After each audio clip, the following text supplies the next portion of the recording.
Hello friends, my name is michellefondinauthor and I'm the author of How to Run a Successful Yoga Business and Not Go Broke, Lessons from a Yoga Teacher, Entrepreneur, and Modern Hippie. Today we're going to talk about sequencing for yoga teachers. If you've ever been in a yoga class that was not sequenced well or was a little bit disjointed and there were long pauses or bad transitions, of course it didn't make you feel good probably. I know for me, if I'm in a class that doesn't transition well, in which the sequence is a little disjointed, it can be really upsetting because you're there kind of for the experience that's not only for the physical body, but for mind-body health as well, a more spiritual aspect of the practice where it feels a little bit more like you're in the zone. And it's really hard to be in the zone when a teacher is not good at sequencing. And so I've been teaching yoga for almost 10 years now. I cannot believe it's almost been 10 years. It's flown by very fast. I was certified in 2008 and I started teaching right away. Actually, I started teaching kind of before I was completely certified. It has been great. It's been wonderful. I had a beautiful and wonderful master teacher who taught me how to sequence well. So I'm going to pass that knowledge on to you. Now, this is mostly for Hatha yoga classes or Iyengar yoga classes. I know there are some types of similar yoga classes to Hatha yoga. It would work for those classes too. I know Vinyasa yoga is a totally different animal. It just works completely differently. So the sequencing may not work if you teach a Vinyasa class, but if you teach a Hatha, Iyengar, or any type of yoga class in which you change yoga poses a little more slowly, it's a lot easier to sequence them together with this format that I'm going to give you. So I sequence my classes exactly the same way every single time. Now the poses change, but the sequencing generally doesn't change very much. I might flip one of the sections to the beginning of class and then move through the rest of the sequencing differently. But for the most part, I keep my sequencing exactly the same way, just changing the poses. Now, why do I do this? The reason I do this is because some predictability in classes is really important for the student, especially if you're teaching beginners or even like advanced beginners. It can be really disconcerting when you go into a class and you kind of don't know what to expect, or you're kind of expecting a certain level of certainty and then you have complete uncertainty. So certainty is really important. When you go back to a program, when you go back to a class, a certain level of certainty is very comforting to the student. But you also need variety. You need a level of uncertainty or variety, and that's really important too. So that's why I change the poses week to week. There's a certain core that I do. For example, I always do sun salutations in every single class. So that bit doesn't change. But other than that, in the sequencing, the poses that I do change week to week. I generally keep the same routine for about 1 week and then I switch. And I only do that with yoga. When I teach bar fitness, the sequencing is a little bit different and I don't change as frequently for bar because it's a faster paced class. And it's harder for students if you change more frequently. But for Hatha yoga, I change once a week. And now, because I've been doing this for nearly 10 years, I have about 8 or 9 preset classes that I teach. And it's really easy for me because I just rotate and it's super simple. Sometimes I'll change out a pose, but generally speaking, I keep the same sequences week after week on a 9-week or 8-week rotation basis. So the students are really only seeing the sequence once every 8 or 9 weeks. So it gives enough variety to that class where they don't feel like they're doing the exact same thing every single time. I will have the steps of the sequencing below so you can actually see the steps to the sequencing and I will take you through it. I'm talking about a 1-hour class. So you start on time, you end on time. And really that is my philosophy. That's what I learned. It's what I write about in the book, that you need to start on time. You need to respect others' time and they need to respect your time. So I do start on time. So we're talking from the beginning to the end, it's a 60-minute class. Now there may be other classes which are a little bit longer. For example, I teach a meditation and yoga class, which is 90 minutes. but we're doing other things. So we're actually meditating for 20 of those minutes. We're doing a little bit more on intentions and desires. I'm reading a little bit from the 7 spiritual laws of success. So it's a little bit different, but generally speaking, for my yoga classes, it's a 60-minute class. I start out the 60-minute yoga class by doing pranayama yoga breathing techniques. And I do this for about 3 to 5 minutes in the class. That's how I start the class. We close our eyes. We do a centering breath or a centering activity where I just have the students be aware of their body and their breath. So that's how I start. And then we go into the first breathing technique, which typically is the 3-part breath dirga. We do the 3-part breath dirga for about a minute, and then we switch to the ujjayi breath, the ocean sounding breath, for about 1 to 2 minutes. So now we're at about 3.5 minutes. And sometimes, depending on the lesson, I can include a 3rd breathing technique in that. So sometimes it might be alternate nostril breathing, Nadi Shodhana, or the Bhastrika breath, or the Kapalabhati breath. It just depends on the mood. It depends on the temperature in the room, if we need to heat up or cool down. And that takes me to about the 5-minute mark. We've done our centering, we've done our breathing techniques, and now we're ready to start the first sequence in the yoga poses. The transition is super simple. If we're sitting for the breathing techniques, then we're going to go ahead and start the yoga poses sitting. If we've been lying down for the breathing, we're going to start the poses lying down.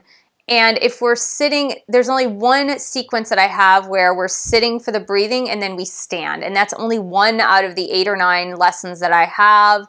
It's super rare that I do that. I only do it like once every 9 weeks. Generally speaking, we stop the breathing. The next sequence is going to be seated poses. For the seated poses, we do about 3 to 5 seated poses. Now, this is taking into account that you might have to do one side and then do another side. So butterfly pose would count as one pose, but you don't have sides for that. But sometimes I will repeat it twice in the midst of the sequence. If you do Paschimottanasana, seated forward fold, that is one pose. You're not going to necessarily do it twice, but if you're doing a twist, then the twist, Matsyendrasana, the seated spinal twist, then you're going to do 2 sides. So it's more like 2 poses, but I would only count it as one pose. It's just going to take a little bit longer.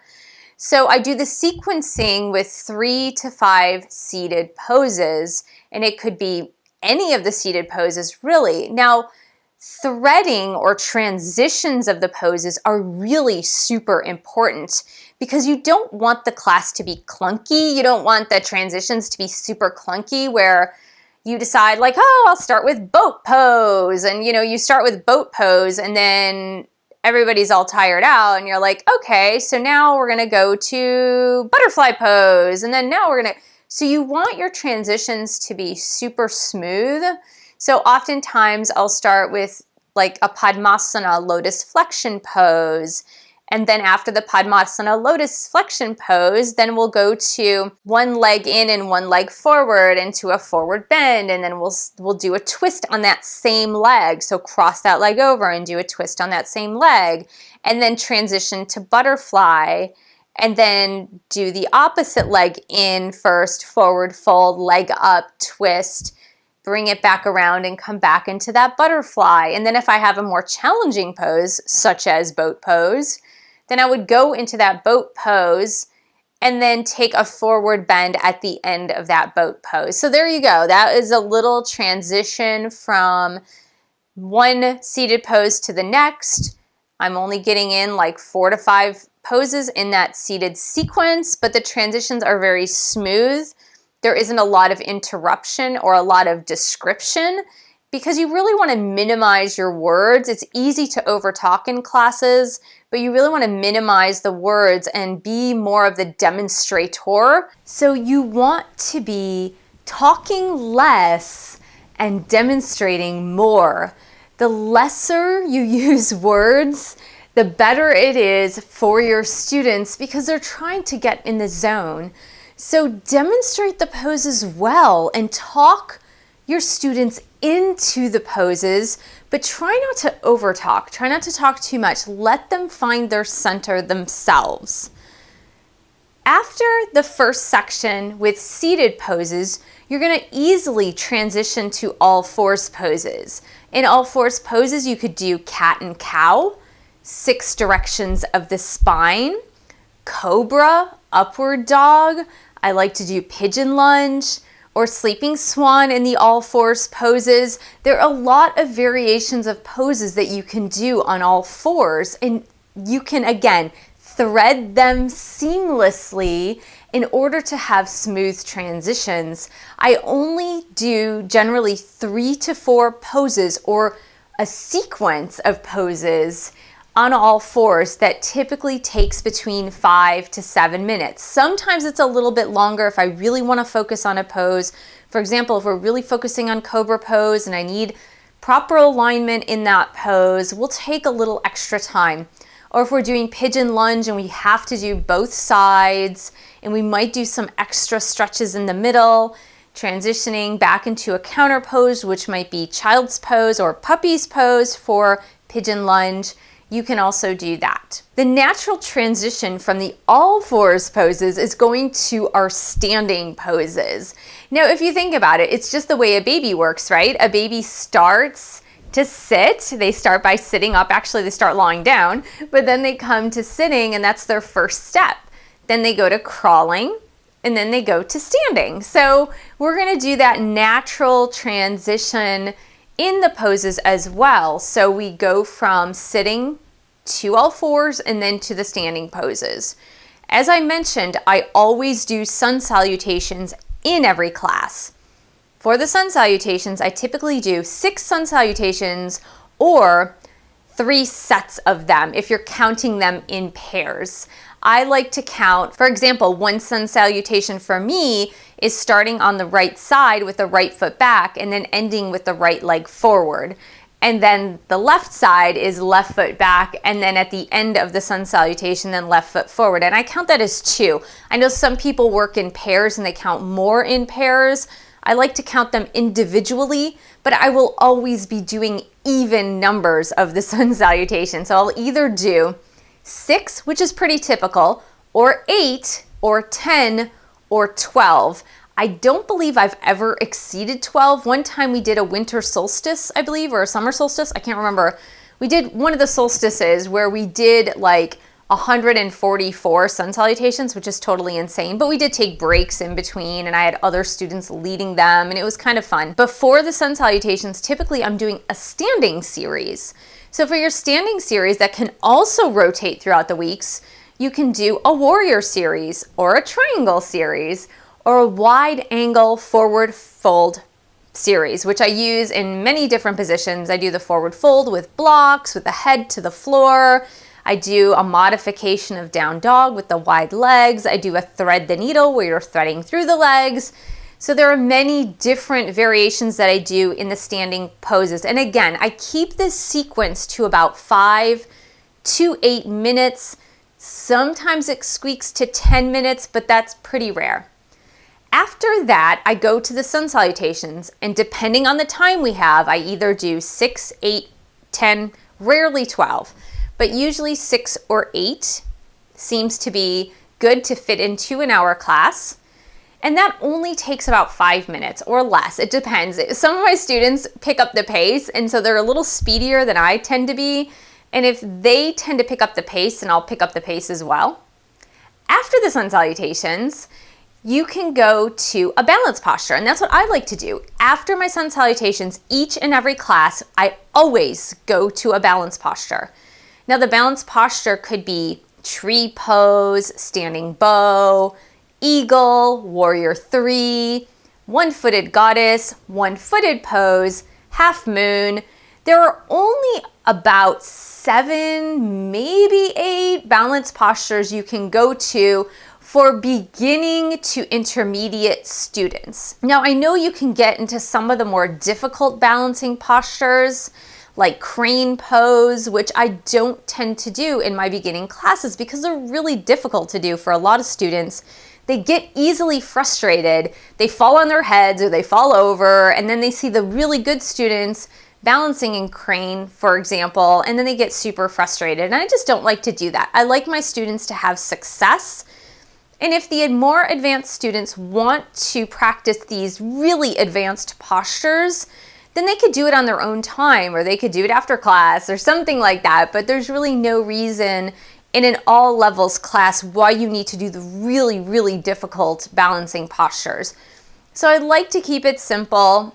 I rotate among the 7 balancing postures that there are throughout the 7 weeks, or maybe if I find an 8th, I'll do that as well.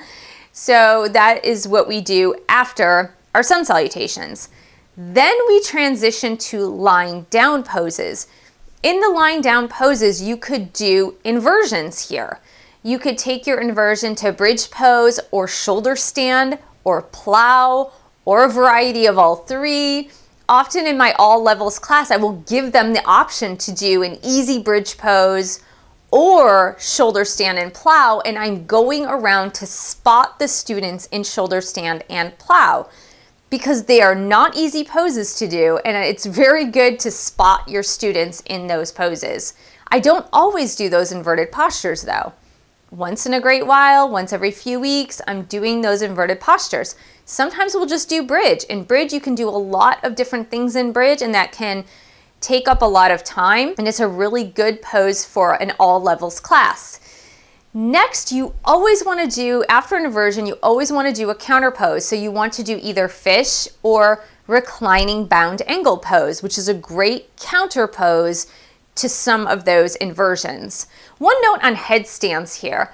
I do not do headstands in group classes. I think it is too dangerous for many students who may attempt it in the middle of a room on a hardwood floor and have no idea how to properly do a headstand, and they can seriously injure themselves if they don't know what they're doing. If you want to assist a smaller class in headstand, take them to the wall. Take them to a wall space and assist them into headstands safely. Or if you have students that you know how to do headstands properly, then go ahead and ask your advanced students to take liberty to take their headstand while everyone else is doing bridge pose or plow pose. So don't try to do headstand in a very crowded class or a very big class, because inevitably there will be beginners who are more prone to injury, and you want to protect yourself and protect them as well. I mean, especially them, but you want to protect yourself as a teacher, because you don't want to get a bad rap of having students coming into your class and being injured in your class. It's just not a good way to teach. Lastly, I go into what I call the final stretches before Savasana. 3 to 4 poses max, maybe 2, sometimes it's 1, but really we're doing knee to chest pose, knee down twist pose, crossing one leg over and doing thread the needle, bringing both knees to chest, bringing the knees into the center and rocking side to side, doing some very simple twists, sometimes knee rocks, which are the knees like windshield wipers. Really super simple. And I always give the students at least 3 to 4 minutes to lie in Shavasana, which is the most important pose in yoga class. You want to give them that time of centering. You want to give them that time of relaxation. We don't take relaxation in modern society, so it's really important that you as a yoga teacher give that to your students. They really need it. They need it more than you might think. Think of when you were a yoga student and how much you enjoyed Shavasana. So you want to give that as well to your students. When my students are in Shavasana, I go around and I give them shoulder assist, which is basically just a little press down on the shoulders. It's something that I learned at the Cobra Center with the lead teacher that taught me, Claire Diab. Thank you, Claire. And I also have a code if students want to be covered up. So I say to them, if you would like to be covered up during Shavasana, please place 2 hands on your belly button and I will come around and cover you up. So you have blankets, your yoga blankets nearby. Hopefully each student has taken a yoga blanket to their mat, especially if it's in the colder months. And you're going to begin assisting the students that have their hands on their belly because that means they're cold. So you want to unroll the blanket gently from the toes going up to the shoulders. And then if you want to do a shoulder assist, you can do the shoulder assist, or if you just want to give them a silent blessing, you can go ahead and do that. Obviously, in a class with 30 to 50 people, it's going to be really difficult to do this. You're not going to be able to go to every single student. You just might want to play some music, read a little spiritual quote at the end of class, and gently bring them out of Savasana. So I hope this has helped you in your sequencing of a Hatha or a Iyengar yoga class or a beginner's class in general. Thank you so much for joining me. Please subscribe to my channel below. Share this video with friends, family, and your yoga dog. And please support me on Patreon. I don't get paid for these videos. You can support me by pledging $1 a month, $3 a month, $5 a month to help support these videos. www.patreon.com/Michelle S. Fondin. You can always buy a book. Thanks so much again, and I look forward to seeing you in the next video.